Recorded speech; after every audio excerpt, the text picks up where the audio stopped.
Vasai विरारमध्ये gas पुरवठा सुरळीत, नागरिकांनी अफवांवर विश्वास ठेवू नये.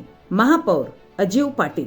वसई विरार शहरातील घरगुती व व्यावसायिक गॅस सिलेंडर पुरवठ्याबाबत महत्त्वपूर्ण आढावा बैठक मंगळवारी दिनांक 17 मार्च 2026 रोजी वसई विरार शहर महानगरपालिका मुख्यालयात पार पडली. या बैठकीला महापौर अजिव पाटील अध्यक्षस्थानी होते.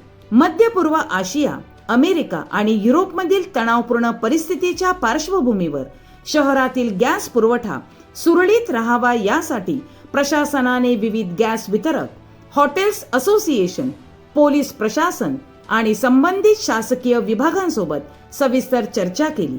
बैठकीत गॅस एजन्सी आणि जिल्हा पुरवठा विभागाकडून शहरात घरगुती गॅस सिलेंडरचा पुरेसा साठा उपलब्ध असल्याची माहिती देण्यात आली. त्यामुळे नागरिकांनी घाबरून जाऊन अनावश्यक गर्दी करू नये आणि कोणत्याही अफवांवर विश्वास ठेवू नये असे आवाहन महापौर अजिव पाटील यांनी केले. महापालिका आयुक्त मनोज कुमार सूर्यवंशी यांनी सांगितले की गॅस एजन्सीने बुकिंग नंतर ठरलेल्या वेळेतच ग्राहकांना सिलेंडर पुरवठा करावा. तसेच घरगुती गॅसचा वापर केवळ घरगुती कारणांसाठीच करणे बंधनकारक असून त्याचा व्यावसायिक वापर आढळल्यास कठोर कारवाई केली जाईल असा इशाराही देण्यात आला. यावेळी पाईपलाईनद्वारे गॅस मिळणाऱ्या ग्राहकांनी सिलेंडरची मागणी करू नये आणि गॅस वितरकांनीही अशा ठिकाणी सिलेंडर पुरवठा टाळावा अशा स्पष्ट सूचना देण्यात आल्या.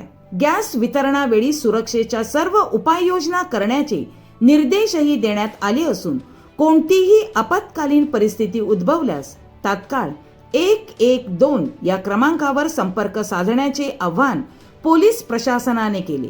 सध्या व्यावसायिक वापरासाठी केवळ 10% गॅस पुरवठ्याचे निर्बंध असल्याची माहिती देताना महापौरांनी या पुरवठ्यात वाढ करण्यासाठी शासनाकडे पाठपुरावा करणार असल्याचे सांगितले. बैठकीत लघु उद्योग प्रतिनिधींनीही आपली अडचण मांडली असून त्यांना आवश्यक ते सहकार्य करण्याचे आश्वासन देण्यात आले. शहरातील गॅस पुरवठा सुरळीत ठेवण्यासाठी प्रशासन आणि लोकप्रतिनिधी समन्वयाने काम करणार असल्याचा विश्वास यावेळी व्यक्त करण्यात आला.